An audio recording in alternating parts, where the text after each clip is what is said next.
36M. Never expected my past to come knocking, but here we are. I had moved on, or at least I thought I had.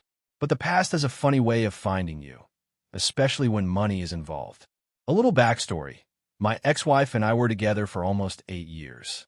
She left me 5 years ago under the pretense of finding herself. No warning, no major fights. Just one day, she decided she needed to rediscover who she really was. At the time, I was devastated.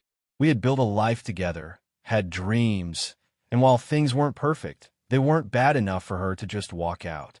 I tried to make sense of it. Maybe she felt trapped. Maybe she was going through something she didn't know how to articulate. But when I later found out she had been seeing someone else, some free spirit she met at a yoga retreat, everything clicked. She didn't leave to find herself.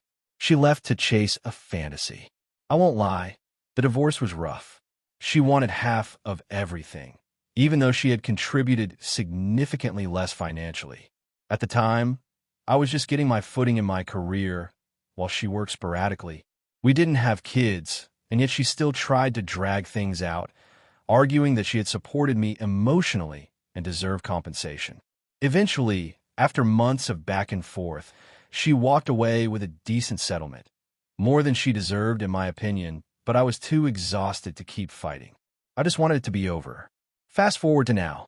I've worked my ass off over the past 5 years, climbing the ranks in my company. I recently got a major promotion, one that came with a hefty salary increase, company stock options, and some serious career stability. I didn't broadcast it, but it wasn't exactly a secret either. Then, out of nowhere, she reached out. It started with a simple text. Hey, it's been a long time. How have you been? I just stare at my phone. After 5 years of silence, this was how she started. No acknowledgement of how she left, no apology, just a casual hey. Like we were old friends who had drifted apart. I debated ignoring it, but curiosity got the better of me.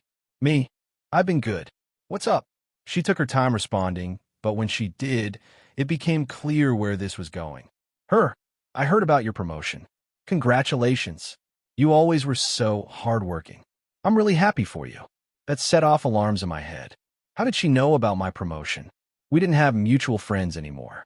I kept my personal life private. The only place it had been mentioned was my company's LinkedIn page. I didn't respond right away, and she took that as an invitation to keep going. I'd love to catch up. Maybe grab coffee? There's so much I want to talk about. I've been doing a lot of thinking lately about us. And there it was. She wasn't reaching out because she missed me. She missed what I could give her. I knew what I had to do. If she wanted to play games, I'd play along. Sure. Let's meet. She suggested a trendy cafe in the city. The kind she used to drag me to when we were married, where they served overpriced lattes and avocado toast on wooden boards instead of plates. I agreed. When I arrived, she was already there, dressed just like she used to, effortlessly put together, but in a way that screamed, I spent an hour making this look effortless. She smiled like nothing had happened, as if we had just lost touch and were reconnecting after years apart. Wow, she said, looking me up and down. You look amazing. Success really suits you. I gave her a polite smile. Thanks. So what's this about? She sighed, her expression turning wistful. I made a mistake leaving you. I raised an eyebrow. Oh, she nodded. I thought I needed to find myself, but all I did was lose the best thing I ever had. You were always so stable, so dependable. I didn't appreciate that before, but I do now. I nearly laughed. Stable. Dependable. Not loved. Not missed. Just stable. She reached across the table, placing her hand over mine. I was hoping we could start over. See where things go. I still love you. I leaned back, pulling my hand away. You love me? Or do you love what I have now? She looked taken aback. That's not fair. Isn't it? I asked, keeping my tone even. You left me to find yourself, which turned out to mean running off with some guy from a retreat. What happened? Did that not work out? Her face darkened. That's not what this is about. Then what is it about? I pressed. She hesitated, and for the first time, I saw a crack in her carefully put-together demeanor. That's when I knew. I wasn't wrong. She needed something. I decided to push further. You heard about my promotion. I assumed that's what made you think of me again. She sighed dramatically. Look, I won't lie. Things have been tough for me lately. The job market is brutal, rent is insane, and... I nodded. So, you don't just want me back. You want financial security. She bristled. That's not fair. I shrugged. Seems fair to me. Let's be honest, if I were still struggling, still making an average salary, would you be here? Her silence told me everything I needed to know. I smiled. You know, I always wondered if you'd regret leaving. Guess I got my answer. Her eyes flashed with irritation. You don't have to be cruel. I tilted my head. Cruel? You mean like abandoning someone who loved you, and then coming back years later when you realize you made a mistake? Like that. She clenched her jaw. I was hoping we could be adults about this. I leaned in, lowering my voice. Adults? You tried to take half of everything I had in the divorce when you were the one who left. And now, after 5 years, you suddenly miss me right after I land a major promotion? That's not love. That's desperation. She opened her mouth to argue, but I wasn't interested in hearing it. I stood up, tossing a few bills on the table. Good luck finding yourself. Again. And with that, I walked out, leaving her sitting there, speechless. But I wasn't done. Not by a long shot. A few days later, I got a call from a mutual acquaintance, someone I hadn't spoken to in years, but who apparently still kept tabs on both of us. Hey man, he said, I don't know if you've heard, but your ex? She's been telling people you two are getting back together. I almost laughed. Oh really? Yeah. She's saying you guys are rekindling things, that she made a mistake, and you forgave her. She even hinted that she's moving in with you soon. That was when I realized she wasn't just hoping to weasel her way back into my life.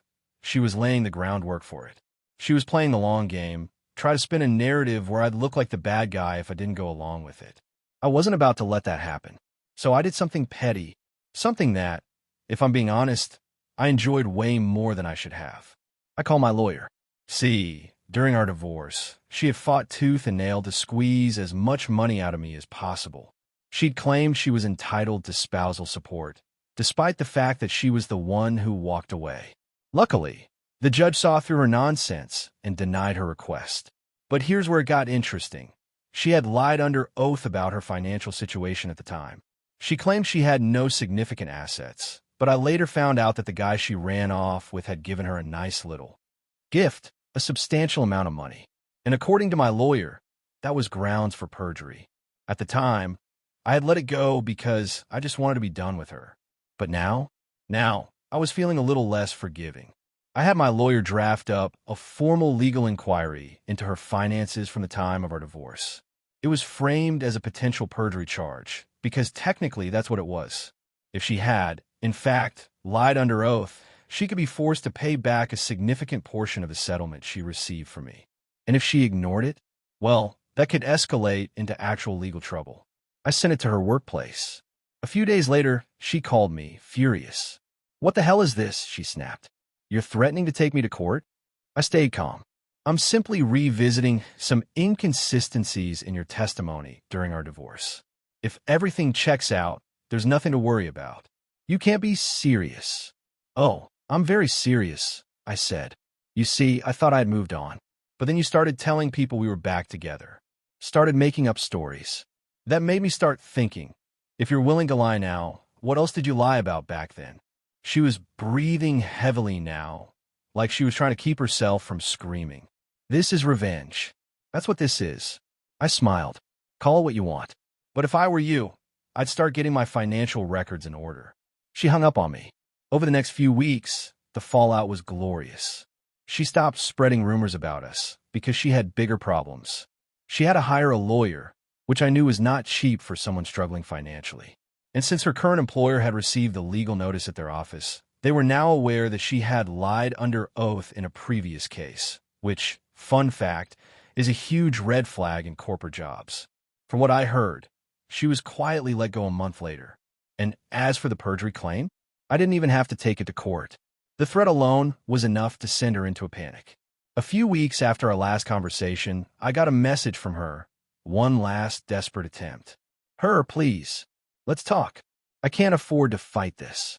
I just wanted to go away. I stared at the message for a long time. Then I replied, Me? Should have thought of that before you tried using me again. And then I blocked her number. As far as I know, She ended up having to take a low-paying job just to stay afloat. Whatever free-spirited adventure she left me for had long since dried up, and now, she was just another entitled person who learned the hard way that actions have consequences.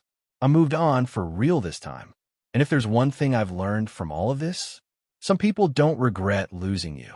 They regret losing what you could do for them. And if you enjoyed this little tale of karma, hit that subscribe button because there's plenty more where that came from.